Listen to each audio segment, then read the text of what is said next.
मन लगाकर सुनिए दोस्तों, क्या कभी आपने खुद से यह सवाल किया है, जो कुछ भी मेरी जिंदगी में हो रहा है, क्या वो पहले से तय है?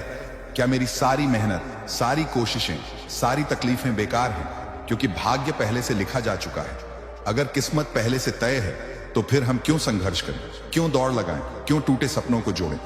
अगर आप भी कभी चुपचाप रात में छत की ओर देखते हुए ये सोच चुके हैं, क्या मेरी जिंदगी का रास्ता पहले से ही लिख दिया गया है, तो आज का ये वीडियो सिर्फ आपके लिए है। आज हम उस सवाल का जवाब ढूंढेंगे जो हर इंसान की जिंदगी में कभी ना कभी जरूर आता है। क्या हमारा भाग्य पहले से लिखा होता है? सुनिए, ये सवाल छोटा नहीं है। ये वो सवाल है जो लोगों को तोड़ देता है, खामोश कर देता है, या फिर वही सवाल कुछ लोगों को जगा देता है, भीतर से आग भर देता है। ये सवाल आपकी सोच को, आपके विश्वास को और आपकी पूरी जिंदगी को दिशा दे सकता है। देखिए, जब किसी गरीब लड़के को दिन रात मेहनत के बाद भी कुछ नहीं मिलता और किसी अमीर को बिना कुछ किए सब कुछ मिल जाता है, तो हम क्या कहते हैं? उसकी किस्मत बहुत तेज है, मेरी किस्मत ही खराब है। लेकिन क्या वाकई ऐसा है? क्या किस्मत सच में पहले से ही तय है, या हम ही उसे वैसा बना देते हैं? यहाँ एक गहरा मनोवैज्ञानिक तथ्य समझिए। आपका दिमाग आपकी जिंदगी का निर्माता है। हमारे विचार, हमारे फैसले, हमारी आदतें, यही असली भाग्य बनाते हैं। दुनिया के सबसे महान वैज्ञानिकों और बुद्धिमानों ने कहा है, हम वही बनते हैं जो हम बार बार सोचते हैं। गौतम बुद्ध ने कहा था, हमारे आज के विचार हमारे कल का निर्माण करते हैं। यानी अगर आज आप खुद को असफल मानते हैं, दुर्भाग्यशाली मानते हैं, तो यही सोच कल को सच में आपकी किस्मत बन जाएगी। सोचिए, अगर भाग्य पहले से तय होता तो वही इंसान जो गटर में पैदा हुआ था, वो करोड़पति कैसे बन जाता? और वो राजा का बेटा जो सारे सुखों में पला बढ़ा, वो नशे में डूबकर बर्बाद क्यों हो जाता? इसका मतलब यह है कि भाग्य कोई पत्थर की लकीर नहीं है, बल्कि वो एक बीज है जो आपके कर्मों की मिट्टी में सोच के पानी से बढ़ता है। अक्सर लोग कहते हैं, जो लिखा है वो होकर रहेगा, लेकिन कोई ये नहीं सोचता कि लिखा किसने है। क्या वो भगवान है, क्या वो ब्रह्मांड है, या कहीं हम खुद?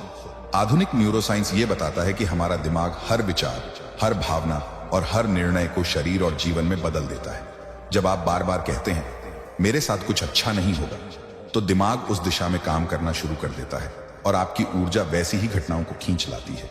लेकिन जैसे ही आप सोच बदलते हैं, विश्वास बदलते हैं, तो वही ब्रह्मांड जो पहले आपको अंधेरे में धकेल रहा था, अब आपको रोशनी की ओर खींचने लगता है। यह है ब्रह्म ज्ञान, जिसका अर्थ है अपने भीतर की शक्ति को जानना। भाग्य की बात करते समय एक बात हमेशा याद रखिए, कर्म किस्मत से बड़ा होता है। भगवत गीता में भी श्री कृष्ण ने अर्जुन से कहा, कर्म करो, फल की चिंता मत करो। क्यों? क्योंकि फल तो कर्म के पीछे चलता है और कर्म हमारे निर्णय से निकलता है।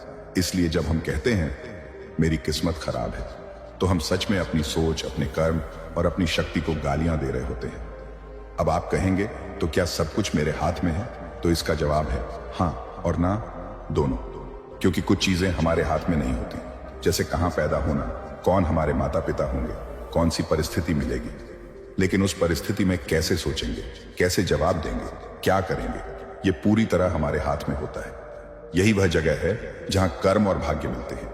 मान लीजिए जिंदगी एक शतरंज का खेल है, तो प्रारब्ध जो पहले से लिखा है वो है कि आपको कौन से मोहरे मिले, लेकिन कैसे खेलना है वो आपका चुनाव है। अगर आप अपने जीवन को समझदारी से देखेंगे तो पाएंगे कि हर वो चीज जिसे हम किस्मत कहते हैं, वो कहीं ना कहीं हमारे द्वारा लिया गया कोई पुराना फैसला होता है। आप आज जो हैं वो आपके पिछले विचारों, फैसलों और कर्मों का नतीजा है, और आप कल क्या होंगे वो आज आपके सोचने के तरीके और कदमों पर निर्भर करेगा। इसलिए अगर अभी तक आपको लगता था कि भाग्य एक बंद दरवाजा है, तो अब समझिए कि चाबी आपके ही हाथ में है। इस वीडियो का मकसद सिर्फ आपको सच्चाई दिखाना नहीं है, बल्कि आपकी आंखों के आगे की धुंध को हटाना है, ताकि जब अगली बार आप किसी परेशानी में हों तो ये मत कहिए ये मेरी किस्मत है, बल्कि कहिए ये मेरा अगला कदम तय करेगा कि मेरी किस्मत क्या होगी। और इसी बात के साथ अगले भाग में हम बात करेंगे कि अगर भाग्य हमारे कर्मों से बनता है, तो हम कैसे ऐसे लक्षण पहचानें जो बुरे समय के आने की चेतावनी देते हैं। क्या जिंदगी हमें पहले से संकेत देती है? क्या हमारे सोचने, बोलने और चलने के तरीके से आने वाला वक्त तय होता है? इन गहराइयों में उतरने के लिए जुड़े रहिए, क्योंकि अब शुरू होगा असली आत्मज्ञान का सफर। अगर सब कुछ पहले से ही लिखा है, तो फिर हम कोशिश क्यों करें? कभी आपने खुद से यह सवाल पूछा है, क्या वाकई हमारी किस्मत पहले से तय होती है? क्या हम सिर्फ एक स्क्रिप्ट के किरदार हैं जो वही करते हैं जो ऊपर वाला पहले ही लिख चुका है? या फिर हमारे पास भी कुछ ऐसा है जिससे हम अपनी कहानी खुद लिख सकते हैं? सोचिए, अगर किसी बच्चे की किस्मत में लिखा हो कि वो गरीब ही रहेगा, तो फिर वो दिन रात मेहनत क्यों करता है? अगर किसी औरत की किस्मत में दर्द ही लिखा हो, तो फिर वो हर बार टूटकर भी क्यों उठ खड़ी होती है? अगर किसी किसान की तकदीर में सूखा लिखा हो, तो फिर वो हर साल नए बीज क्यों बोता है? क्यों? क्योंकि कहीं ना कहीं हमारे भीतर एक भरोसा होता है कि हम बदल सकते हैं, और ये भरोसा ही हमें इंसान बनाता है। तो आइए आज हम इस सवाल की गहराई में उतरते हैं, क्या हमारा भाग्य पहले से लिखा होता है? देखिए, भाग्य शब्द बड़ा आकर्षक है। कभी किसी की सफलता को देखो तो लोग कह देते हैं उसकी तो किस्मत ही अच्छी थी, और जब कोई हारता है तो कह देते हैं भाग्य में ही नहीं था उसके। लेकिन क्या आपने कभी यह सोचा है कि यह भाग्य है क्या? प्राचीन ग्रंथों, उपनिषदों और मनोविज्ञान दोनों की अगर हम एक साथ बात करें तो एक बेहद गहरी सच्चाई सामने आती है। भाग्य हमारे कर्मों का ही प्रतिबिंब है। गौतम बुद्ध कहते हैं, तुम्हारा आज का जीवन तुम्हारे पिछले कर्मों का परिणाम है, और तुम्हारा आने वाला जीवन तुम्हारे आज के कर्मों पर निर्भर करता है।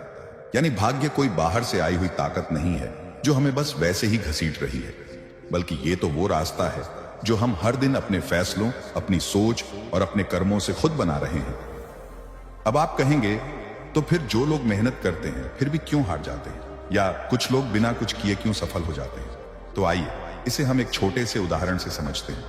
मान लीजिए आप एक नाव में बैठे हैं और नदी के तेज बहाव में जा रहे हैं। नदी का बहाव आपकी परिस्थिति है, आपका बीता हुआ समय है, और कुछ हद तक आपका प्रारब्ध है। लेकिन उस नाव में पतवार आपके हाथ में है। अब या तो आप उसे पकड़कर दिशा बदल सकते हैं, या फिर हाथ छोड़कर कह सकते हैं अब जो होगा देखा जाएगा। बहुत से लोग इस पतवार को छोड़ देते हैं। वो कह देते हैं मेरी किस्मत ही खराब है। यहीं से भाग्य एक बहाना बन जाता है, मेहनत न करने का, हार मान लेने का और खुद से भाग जाने का। मनोविज्ञान की माने तो जब इंसान ये मान लेता है कि सब पहले से तय है, तो उसका दिमाग एक तरह की सीख ली गई बेबसी, लर्नेड हेल्पलेसनेस में चला जाता है। यानी चाहे उसके पास रास्ता हो, मगर वो कोशिश ही नहीं करता। ये ठीक वैसा ही है जैसे किसी हाथी को बचपन से एक छोटी सी रस्सी से बांध दिया जाए, और जब वो बड़ा हो जाए तो भी वो उस रस्सी को तोड़ने की कोशिश नहीं करता, क्योंकि वो ये मान चुका होता है कि वो बंधा है। इसीलिए जब हम बार बार सुनते हैं तेरे भाग्य में नहीं है, तेरे नसीब में यही लिखा है, तो हमारा मन उस रस्सी की तरह बंध जाता है और हम अपनी असली शक्ति को भूल जाते हैं। लेकिन अब आइए ब्रह्म ज्ञान की ओर रुख करें। वेदों में कहा गया है कर्मण्येवाधिकारस्ते मा फलेषु कदाचन, यानी तुम्हारा अधिकार केवल कर्म करने में है, फल पर नहीं। फल क्या होगा वह तुम्हारे कर्मों की दिशा और ऊर्जा पर निर्भर करता है। यहां एक बेहद गहरी बात छुपी है। भाग्य को लेकर सबसे बड़ी गलतफहमी यह होती है कि वह अटल है, लेकिन वेद कहते हैं भाग्य कोई पत्थर की लकीर नहीं है, वो तो एक मिट्टी की लकीर है जिसे तुम अपने कर्मों से मोड़ सकते हो। अब सोचिए, अगर भाग्य इतना ही तय होता तो संसार के सारे महान लोग कहां से आते? किसी के पास कुछ नहीं था, किसी के पास शरीर नहीं था, किसी के पास परिवार नहीं था, किसी के पास शिक्षा नहीं थी, लेकिन उन्होंने एक चीज नहीं छोड़ी, अपनी सोच और अपने कर्म, और यहीं से भाग्य हार मान गया। अब आप पूछें तो क्या भविष्य बिल्कुल हमारे हाथ में है? तो इसका उत्तर है आधा हाँ, आधा नहीं। देखिए, कुछ चीजें हमारे हाथ में नहीं होती। कहां जन्म लें, किस परिवार में हों, शरीर की बनावट, कुछ घटनाएं, ये सब संस्कार और प्रारब्ध से जुड़ी होती हैं। लेकिन जो चीज हमारे हाथ में है वो है हमारी प्रतिक्रिया, हमारी सोच, हमारा आज का कर्म। जैसे एक किसान के हाथ में मौसम नहीं होता, लेकिन बीज चुनना, खेत तैयार करना, मेहनत करना, ये सब उसके हाथ में होता है। और ये मेहनत ही तय करती है कि मौसम अच्छा आए तो फसल दोगुनी होगी, और अगर मौसम खराब भी आया तो कुछ ना कुछ तो उगेगा ही। तो अगली बार जब कोई कहे भाग्य में नहीं था, तो उससे एक सवाल पूछिए, क्या तूने सब कुछ करके देख लिया? क्या तूने अपने कर्म, अपनी सोच, अपनी आदतें, अपने प्रयास सब बदल लिए? अगर जवाब नहीं है तो फिर दोष भाग्य का नहीं है। गौतम बुद्ध कहते हैं तुम जो सोचते हो वही बनते हो, तुम्हारे विचार ही तुम्हारा भाग्य बनाते हैं। तो अगर आप हर दिन खुद से कहते हैं मैं कर सकता हूं, तो वही आपका भाग्य बनता है। अगर आप हर असफलता से सीखते हैं तो वही भाग्य बनता है। अगर आप तकलीफों में भी आगे बढ़ते हैं तो वही भाग्य बदलता है। इसलिए याद रखिए, भाग्य वो नहीं जो लिखा है, बल्कि वो है जो हर दिन आप अपने सोच और कर्म से लिख रहे हैं। आपका आज, आपका अब, यही है असली चाबी। और हाँ, ये बात यहीं खत्म नहीं होती, क्योंकि अब जो अगला प्रश्न आने वाला है वो और भी गहरा है। अगर भाग्य हमारे हाथ में है तो फिर कुछ लोगों के जीवन में बार बार बुरा क्यों होता है? क्या ये संयोग है या फिर कोई संकेत? इसका जवाब अगली कड़ी में मिलेगा। लेकिन उससे पहले जरा खुद से पूछिए, मैं हर दिन क्या लिख रहा हूं, भाग्य या बहाना? अगर भाग्य हमारे हाथ में है तो फिर कुछ लोगों के जीवन में बार बार बुरा क्यों होता है? क्या आपने कभी सोचा है कि कुछ लोग अच्छे होते हैं, मेहनती होते हैं, किसी का बुरा नहीं सोचते, फिर भी उनके साथ बार बार ऐसा क्यों होता है कि दुख, असफलता, धोखा, बीमारी, तकलीफें हर बार उनकी ही जिंदगी में आती हैं? क्या ये किसी पिछले जन्म का फल है? क्या ये ईश्वर की परीक्षा है या फिर इसमें भी कोई गहरी सीख छुपी है?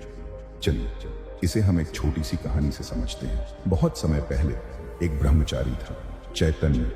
गुरुकुल में सबसे विनम्र, सबसे मेहनती और सबसे सत्कर्मी।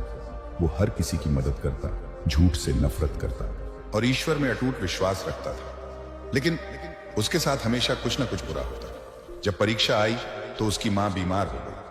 जब गुरुकुल की सबसे बड़ी प्रतियोगिता हुई तो उसके पैर में चोट लग गई। जब गुरुजी ने किसी एक को आशीर्वाद देने का वादा किया तो उसके ठीक पहले वो बीमार पड़ गया। उसके साथी कहते, चैतन्य तू तो सबसे अच्छा है, फिर तेरे साथ ही ऐसा क्यों होता है? और एक दिन खुद चैतन्य ने भी गुरु से यही पूछा, गुरुदेव क्या मैं कोई गलती कर रहा हूं? क्या मेरे साथ बार बार बुरा होना मेरी किस्मत है?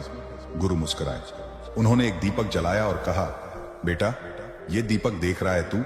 जब हवा तेज चलती है तो सबसे पहले यही बुझने लगता है, क्योंकि ये सबसे ऊंचा जल रहा होता है, लेकिन यही दीपक अंधेरे में सबसे ज्यादा रोशनी देता है। गुरु ने आगे कहा, जब कोई आत्मा तेज होती है, जब किसी के अंदर कुछ बड़ा करने की संभावना होती है, तो जीवन उसे बार बार कसौटी पर रखता है ताकि वो मजबूत बने, ताकि उसकी रोशनी बाकी दुनिया को दिखे। सच्चाई का मार्ग कठिन है क्योंकि वो भीड़ से अलग है और अलग चलने वालों को सबसे पहले ठोकरें मिलती हैं, लेकिन वहीं आगे चलकर मार्ग बनाते हैं। इस कहानी से एक बात बहुत साफ होती है, दुख, परेशानी, बार बार आ रही मुश्किलें शायद आपके जीवन की कोई बड़ी तैयारी है। हो सकता है जीवन आपको किसी बहुत बड़ी जिम्मेदारी के लिए तैयार कर रहा हो, या शायद कोई पुराना संस्कार आपको सीख देना चाहता हो, या यह भी हो सकता है कि यह समय आपको अपनी शक्ति पहचानने का मौका दे रहा हो। अब अगर हम आध्यात्म और मनोविज्ञान से भी देखें तो कई बार जब इंसान अच्छे कर्म करता है तो वो अपने पुराने नकारात्मक कर्मों को खत्म करने की प्रक्रिया में होता है। और यह प्रक्रिया सरल नहीं होती, उसे भीतर से झकझोरती है, तोड़ती है, ताकि वो और अधिक शुद्ध और अधिक जागरूक बन सके। जैसे मिट्टी से घड़ा बनाने के लिए पहले उसे पीटा जाता है, फिर गूंधा जाता है, फिर आकार दिया जाता है, फिर आग में तपाया जाता है, तभी जाकर वो पानी रखने योग्य बनता है। वैसे ही जिनके जीवन में बार बार दुख आता है वो शायद जीवन के सबसे सुंदर, सबसे मजबूत पात्र बनने की प्रक्रिया में है।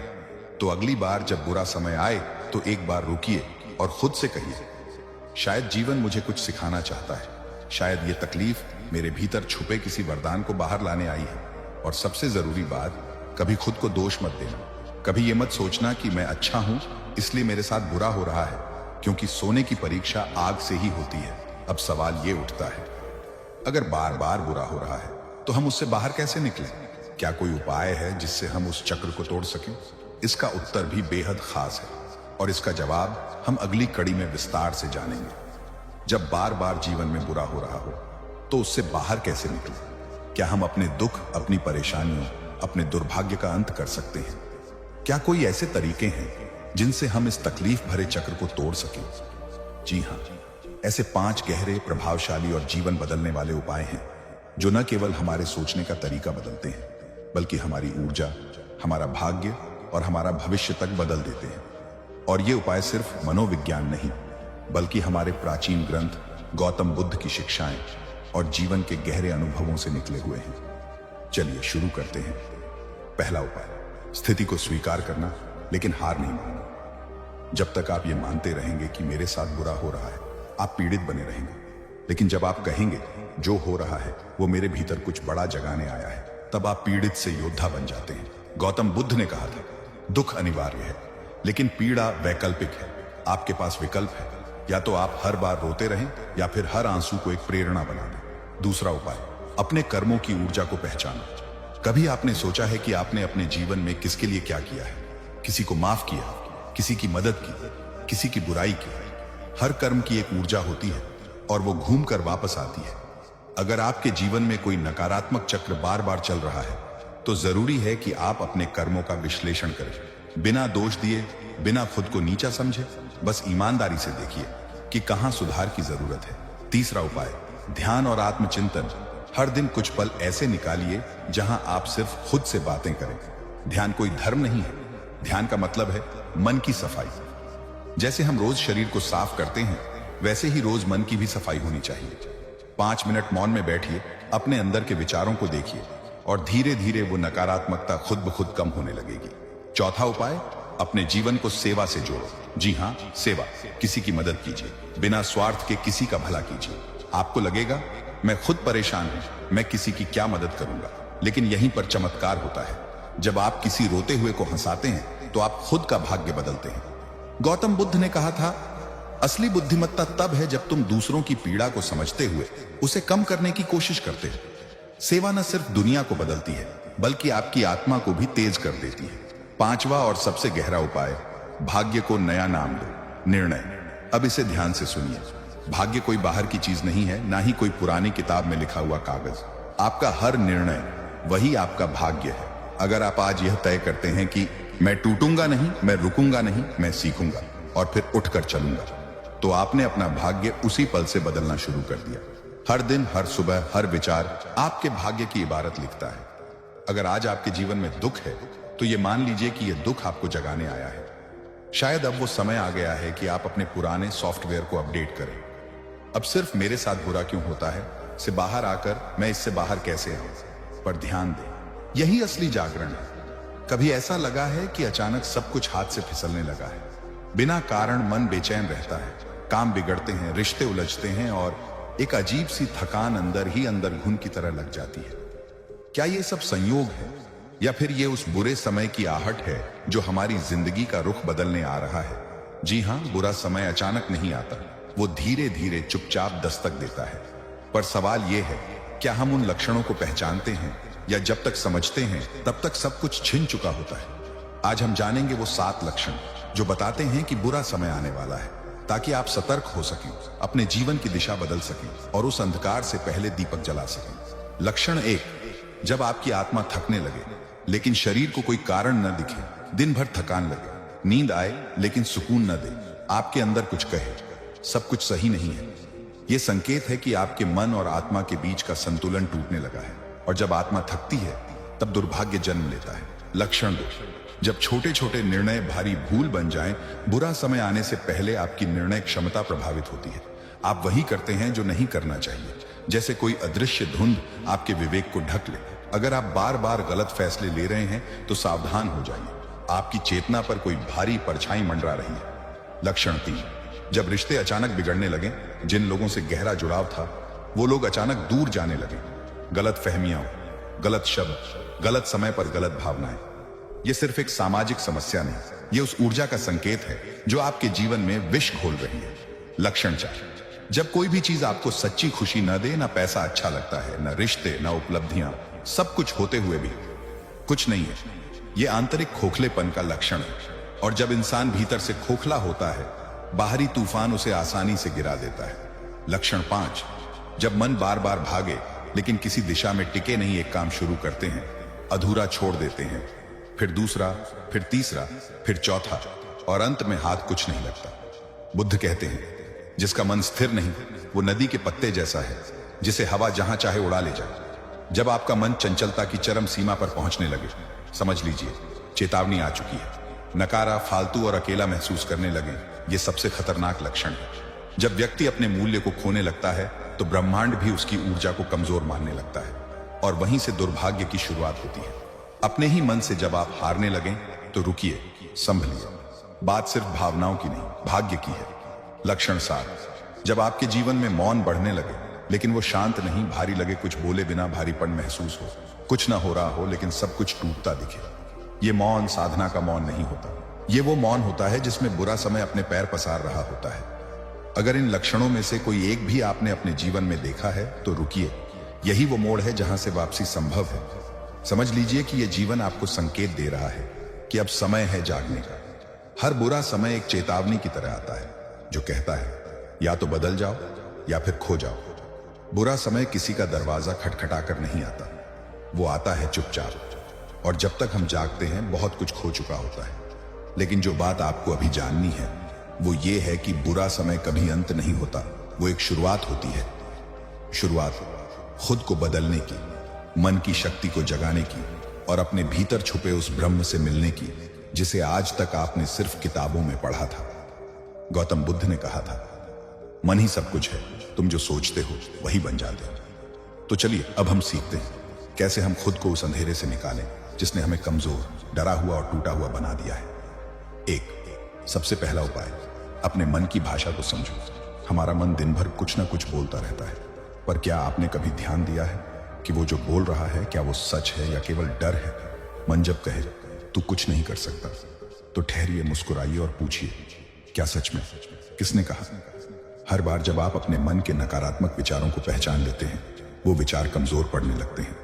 ब्रह्म ज्ञान यही कहता है, पहचान ही पहला उपचार है। दूसरा उपाय, खुद से बात करो, लेकिन दर्द में नहीं, दिशा में। हर रोज सुबह और रात को 5 मिनट खुद से बात कीजिए। आईने के सामने खड़े होकर और खुद से कहिए, मैं टूटा नहीं हूं, मैं रुक गया हूं।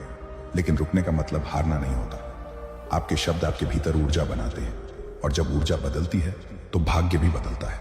तीसरा उपाय, शरीर को मत भूलो, क्योंकि आत्मा वहीं निवास करती है। बुरा समय सबसे पहले शरीर पर असर करता है। नींद टूटती है, थकावट रहती है, खाने का स्वाद खत्म हो जाता है। इसलिए रोज सुबह 15 मिनट सूरज की रोशनी में बैठो, सांसों को महसूस करो, हल्की स्ट्रेचिंग करो और बस इतना कहो, मैं जी रहा हूं और जीने के लिए तैयार हूं। ब्रह्म ज्ञान कहता है, जैसे मंदिर की सफाई होती है वैसे ही शरीर की सफाई से आत्मा प्रकाशित होती है। चौथा उपाय, मौन को साधो, पर बोझ की तरह नहीं, शक्ति की तरह। एक दिन में 10 मिनट ऐसे निकालो जहां तुम किसी से बात ना करो, बस खुद को सुनो। वो मौन जो शुरुआत में अजीब लगेगा, धीरे धीरे तुम्हारी ढाल बन जाएगा। बुद्ध ने मौन में ही ब्रह्म ज्ञान पाया था, क्योंकि जब बाहर की आवाजें बंद होती हैं तभी भीतर की रोशनी दिखती है। पांचवां उपाय, छोटे जीतों को मनाना सीखो। हम अक्सर तब टूटते हैं जब हम सिर्फ बड़े लक्ष्य देखते हैं, और जब वो नहीं मिलते तो हम खुद को हारता हुआ मान लेते हैं। पर असली खेल है छोटे छोटे जीतों का जश्न मनाना। आज अगर आपने सुबह जल्दी उठकर सूरज देखा तो वो भी जीत है। आज आपने किसी को माफ किया तो वो भी जीत है। आज आपने खुद को कोसा नहीं, वो भी जीत है। इन जीतों का वजन धीरे धीरे बुरे समय को हल्का कर देता है। छठा उपाय, किसी भी हाल में कृतज्ञता मत छोड़ो। बुरा समय हमारे सामने से अच्छे पलों की तस्वीरें खींच लेता है, पर अगर आप रोज सिर्फ 3 चीजों के लिए धन्यवाद कहना शुरू करें तो ब्रह्मांड धीरे धीरे आपके जीवन में प्रकाश भरने लगेगा। गौतम बुद्ध कहते हैं, कृतज्ञ हृदय हमेशा शक्तिशाली हृदय होता है। 7वां और अंतिम उपाय, खुद को उस एक काम में झोंक दो जो तुम टालते आ रहे थे। हर इंसान के पास एक ऐसा काम होता है जो उसे करना चाहिए, लेकिन वो टालता है। वो कोई सपना हो सकता है, कोई अधूरा रिश्ता या कोई पुराना डर। बुरा समय तब कमजोर होता है जब हम प्रयास करना शुरू करते हैं, हर दिन बस एक कदम, और बुरे समय का सबसे बड़ा जादू टूटने लगता है। बुरा समय वो आग है जो या तो हमें राख बना देती है या सोना। फर्क सिर्फ इतना होता है कि हम उस आग में डर के बैठते हैं या उस आग को अपने भीतर की रोशनी बनाने का हुनर सीख जाते हैं। आज जो तुम महसूस कर रहे हो वो हमेशा के लिए नहीं है। तुम कोई सामान्य इंसान नहीं हो, तुम ब्रह्म का अंश हो, और ब्रह्म का अंश कभी टूट नहीं सकता। वो बस भूल जाता है कि वो कौन है। कभी कभी जीवन अचानक रुक सा जाता है, जैसे सब कुछ होते हुए भी कुछ भी नहीं है। मन थक जाता है, रास्ते धुंधले हो जाते हैं और आत्मा जैसे किसी अज्ञात अंधेरे में डूब जाती है। ऐसे समय में न हंसी सच्ची लगती है, न खामोशी सुकून देती है। नींद आती नहीं और जागने का मन भी नहीं होता। हर दिन एक बोझ सा लगता है, जैसे कोई अनदेखी पीड़ा भीतर से धीरे धीरे सब कुछ निगल रही हो। कई बार तो ये तक समझ नहीं आता कि दुख किस बात का है। बस मन भारी रहता है, जैसे दिल रोना चाहता है लेकिन आंसू भी थक चुके हों। बुरे समय की यही तो सबसे बड़ी पहचान होती है कि वो बिना दस्तक दिए भीतर आ जाता है और इंसान को अंदर से खोखला कर देता है। कभी लगता है अकेले रहना अच्छा है, तो कभी लगता है कि कोई साथ हो। खुद से संवाद टूट जाता है और आत्मा जैसे किसी गहरे कुएं में गिरती जाती है। पर यहीं से शुरू होती है एक यात्रा जिसे ब्रह्मांड ने तुम्हारे लिए तैयार किया है। बुरे समय का आना सिर्फ एक संकेत है कि अब तुम वही नहीं रह सकते जो तुम अब तक थे। यह तुम्हें तोड़ने नहीं बल्कि फिर से गढ़ने आया है। जब तुम समझने लगते हो कि तुम्हारा मन तुम्हारे विचारों से संचालित होता है, तब तुम उसे नियंत्रित करना सीख जाते हो। और जब मन को वश में कर लिया जाता है तो फिर दुख भी नियंत्रण में आ जाता है। सुबह उठते ही जब तुम खुद से कहने लगते हो, मैं ठीक हूं, मैं अच्छा हूं, मैं फिर से उठ रहा हूं, तो वही शब्द तुम्हारे जीवन में रोशनी लाने लगते हैं। ये आत्मसंवाद धीरे धीरे आत्मा का संगीत बन जाता है। शरीर को ऊर्जा देना भी जरूरी होता है, क्योंकि एक थका हुआ शरीर कभी ऊंचे विचारों को ग्रहण नहीं कर सकता। थोड़ी धूप, थोड़ा व्यायाम, थोड़ा मौन, ये छोटी छोटी बातें आत्मा को फिर से जीवित कर देती हैं। और फिर आता है वो क्षण जब तुम मौन में बैठते हो, चारों ओर शांति है, कोई आवाज नहीं, सिर्फ एक गहरी सांस और भीतर की हल्की हलचल। वहीं पर तुम्हें पहली बार एहसास होता है कि तुम सिर्फ शरीर नहीं हो, तुम एक चेतन ऊर्जा हो जिसे कोई परिस्थिति छू भी नहीं सकती। वहीं मौन में बैठकर जब तुम अपने भीतर उतरते हो तो वहां एक आवाज सुनाई देती है जो कहती है, तू ब्रह्म है, तू सीमित नहीं, तू खुद ही उत्तर है। ब्रह्म ज्ञान यही तो है, अपने भीतर उस अनंत को पहचान लेना जो समय, दुख, पीड़ा से परे है। जब यह अनुभव हो जाता है तो बुरा समय तुम्हारा शिक्षक बन जाता है और तुम उसका शिष्य। अब तुम्हें हर चीज में कुछ अच्छा दिखने लगता है, तुम्हें अपने ही विचारों में परिवर्तन नजर आने लगता है। छोटी छोटी सफलताएं अब बड़ी लगने लगती हैं, क्योंकि वे तुम्हें खुद से जोड़ती हैं। तुम उस काम को दोबारा शुरू करते हो जिसे तुमने बीच में छोड़ दिया था। डर अब तुम्हें रोक नहीं पाता, क्योंकि अब तुम जान चुके हो डर सिर्फ तुम्हारे विचारों में था, हकीकत में नहीं। हर सुबह अब एक नया अवसर बन जाती है, हर रात एक सुकूनदायक विश्राम। तुम अब जान चुके हो कि बुरा समय कोई सजा नहीं था, बल्कि ब्रह्मांड का वह कोमल धक्का था जो तुम्हें जगाना चाहता था। तुम अब वही व्यक्ति नहीं रहे जो कभी अंधेरे में खो गया था। अब तुम वो दीपक हो जो खुद रोशनी करता है और दूसरों को भी उजाले की राह दिखाता है। बुरा समय अब तुम्हारा इतिहास है, लेकिन उससे मिली सीख तुम्हारा भविष्य। अब जीवन में कुछ भी असंभव नहीं लगता, क्योंकि तुमने अपने भीतर की सबसे बड़ी ताकत पहचान ली है, अपने स्वरूप को। यही यात्रा है अंधेरे से प्रकाश तक, मौन से संवाद तक, दुख से ब्रह्म ज्ञान तक। और जब कभी जीवन में फिर कोई तूफान आए तो बस एक बार अपने भीतर झांक कर देख लेना, वही वो शक्ति है जो हर बार तुम्हें फिर से उठा सकती है। क्योंकि तुम टूटने के लिए नहीं बने हो, तुम ब्रह्म के अंश हो, अडिग, अविनाशी और अनंत। धन्यवाद।